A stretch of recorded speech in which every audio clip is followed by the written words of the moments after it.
नमस्कार दोस्तों, आप सभी लोगों तक मैं एक बार फिर से पहुंच चुका हूं। आप सभी लोगों के डाउट्स को, आप सभी लोगों के प्रॉब्लम्स को सॉल्व करने के लिए। जैसा कि आप सभी लोगों को पता है कि हमेशा चीज़ें आपके तरफ नहीं होती, हमेशा चीज़ें आपके एवज में नहीं होती, लेकिन आपको ये जानना सबसे ज़्यादा ज़रूरी है कि आपके प्रैक्टिसेस और आपके जो मेहनत है उसका फल किस तरीके से कैसे बन सकता है, कैसे आप आगे बढ़ सकते हैं, इन सभी चीज़ों के बारे में आपका जानना सबसे ज़्यादा ज़रूरी है।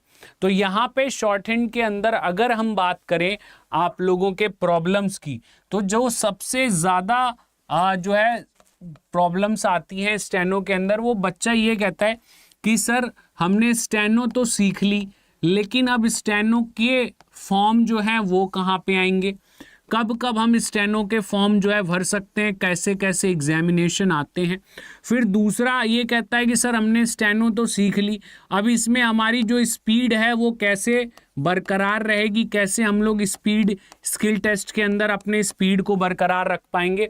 तीसरी चीज़ ये प्रॉब्लम आती है कि सर जो हमारी मार्किंग होती है वो किस बिहाफ पे होती है, मतलब स्टेनो का भी कोई नंबर होता है क्या। और चौथी चीज़ ये आती है कि सर जो एरर डिडक्शन होता है वो आपका किस तरीके से होता है। स्टेनो के अंदर जो एरर डिडक्ट किया जाता है, एरर आपका डिडक्शन होता है, वो आपका कैसे होता है, कैसे आप एरर को डिडक्ट करते हैं, कैसे आपके एरर उसमें जो है काउंट किए जाते हैं।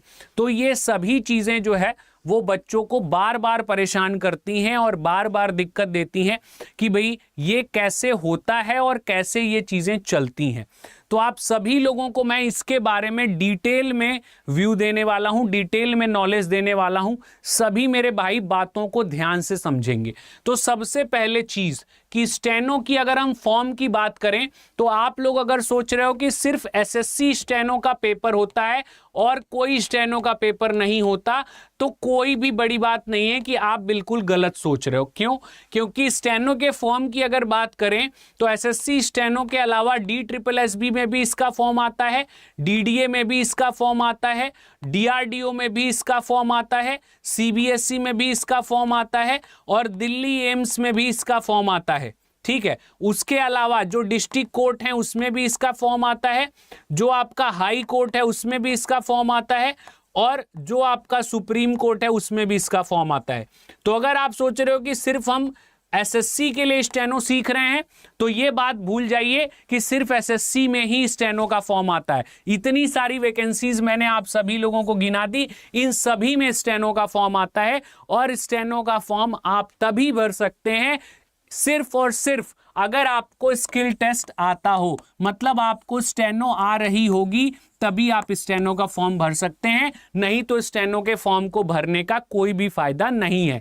और डेली बेसिस पे शाम 4 बजे आप सभी लोगों को, इवनिंग में 4 PM पे मैं आपकी स्टेनो की क्लासेस रेगुलर लेता हूं और साथ ही साथ आप सभी लोगों के पेड बैचेस भी स्टेनो के लिए अवेलेबल होते हैं।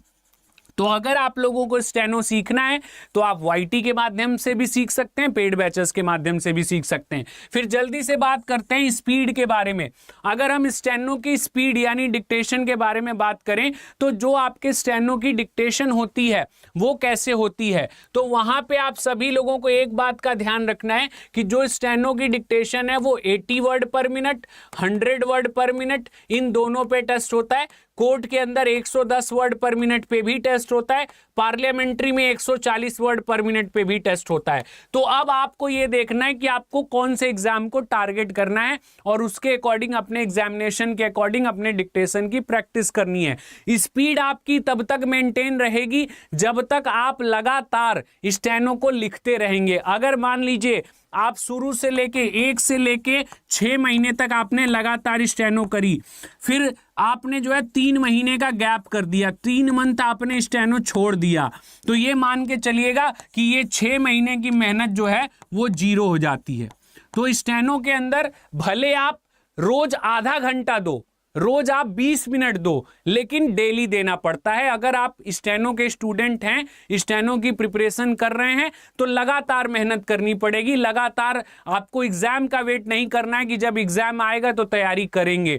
आपको यह ध्यान रखना है कि आपको लगातार कंटिन्यूटी के साथ अपनी तैयारी को साथ साथ लेके चलना है, तभी आपकी स्पीड बनी रहेगी। और अगर हम मार्किंग की बात करें कि स्टेनो में मार्किंग किस तरीके से एनालाइज की जाती है, तो भैया एक चीज बता दूं, स्टेनो आपका जो है क्वालिफाइंग बेस पे होता है। क्वालिफाइंग होता है स्टेनो, मतलब क्वालिफाइंग का मतलब है एक क्राइटेरिया सेट कर दिया जाता है। जैसे अगर हम एसएससी स्टेनो की बात करें तो उसमें यह कहते हैं कि अगर आप ग्रेड डी में क्वालिफाई होना चाहते हो, तो अगर आप अनरिजर्व कैटेगरी से बिलोंग करते हो, तो अगर आपके 7% तक मिस्टेक होंगे तो आप क्वालिफाई कर जाओगे, 7% से ज्यादा मिस्टेक होंगे तो डिस्क्वालीफाई कर जाओगे। ऐसे ही अगर ग्रेड सी की बात करें तो यहां पे अनरिजर्व को बोला जाता है कि अगर आपके 5% तक के मिस्टेक हैं तो आप क्वालिफाई कर जाओगे, 5% से ज्यादा हैं तो आप डिस्क्वालीफाई कर जाओगे। तो यहां पे एक क्राइटेरिया क्वालिफाइंग पैटर्न सेट कर दिया जाता है और उस पैटर्न के आधार पे ही आपका जो है स्टेनो के स्किल टेस्ट के अंदर सिलेक्शन होता है। तो आप लोगों को अपने एरर्स पे ध्यान देना पड़ेगा कि जो आप एरर्स कर रहे हैं वो कहीं ज्यादा तो नहीं है। और फिर जो एरर डिडक्शन आपका मार्किंग होता है, एरर कैसे डिडक्ट होते हैं, तो जैसे आपने स्पेलिंग मिस्टेक कर दी, ठीक है, आपने एक स्पेलिंग में ई और आई होना चाहिए था, तो वहां पे दोनों जगह आई के जगह भी ई लिख दिया और ई के जगह भी ई लिख दिया, तो वो भी आपका एक तरीके का एरर है। फिर वहां पे फुल स्टॉप जहां पे लगता है फुल स्टॉप आपने नहीं लगाया, तो वो भी एक तरीके का एरर है। और साथ ही साथ जब आप स्टेनो लिख रहे होते हैं, मतलब स्टेनो तो पहले आपको लिखनी होती है, फिर उसको टाइप करना होता है, तो जब आप टाइपिंग करते हैं, स्टेनो को टाइप करते हैं, तो वहां पे सबसे ज्यादा गलती होने के चांसेस होते हैं, क्योंकि वहां पे स्पेलिंग मिस्टेक्स भी होंगे और वहां पे आप सभी लोगों ने कुछ वर्ड को कुछ का कुछ भी लिख सकते हो। जैसे फर्ज करिए कोई वर्ड लिखा है एनीमी और आपने एनिमल लिख दिया, ठीक है, तो वो वर्ड क्या हो गया, रॉन्ग हो गया, ठीक है, तो आपके पूरे नंबर कट जाएंगे। आपने फुल स्टॉप लगाया और उसके बाद वाला लेटर जो है वो कैपिटल नहीं किया, तो भैया वहां पे भी पूरे नंबर कट जाते हैं। तो जो एरर डिडक्शन होता है वो आपका इसी आधार पे होता है, जैसे आपके स्पेलिंग मिस्टेक हो गए, आपने लेटर कैपिटल नहीं किया, आपके बहुत सारी चीजें जो है जो आपके वर्ड्स के अंदर होती हैं वो मिस हो गई, तो इस तरीके के चीजों पे एरर जो आपका डिडक्शन होता है उस तरीके से आपका एरर डिडक्शन किया जाता है, जिसके हेल्प से आप सभी लोगों को क्वालिफाइंग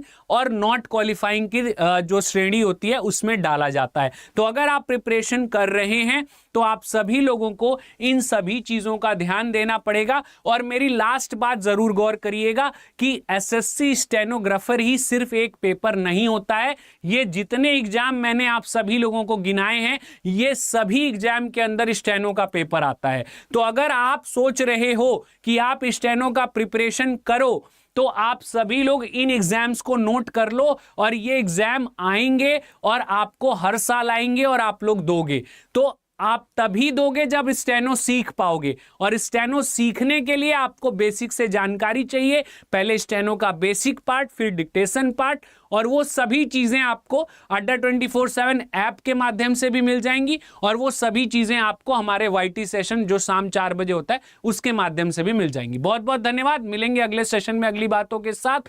चैनल को सब्सक्राइब कर दीजिएगा और अपडेटेड रहिएगा स्टेनोग्राफी के लिए। बहुत बहुत धन्यवाद।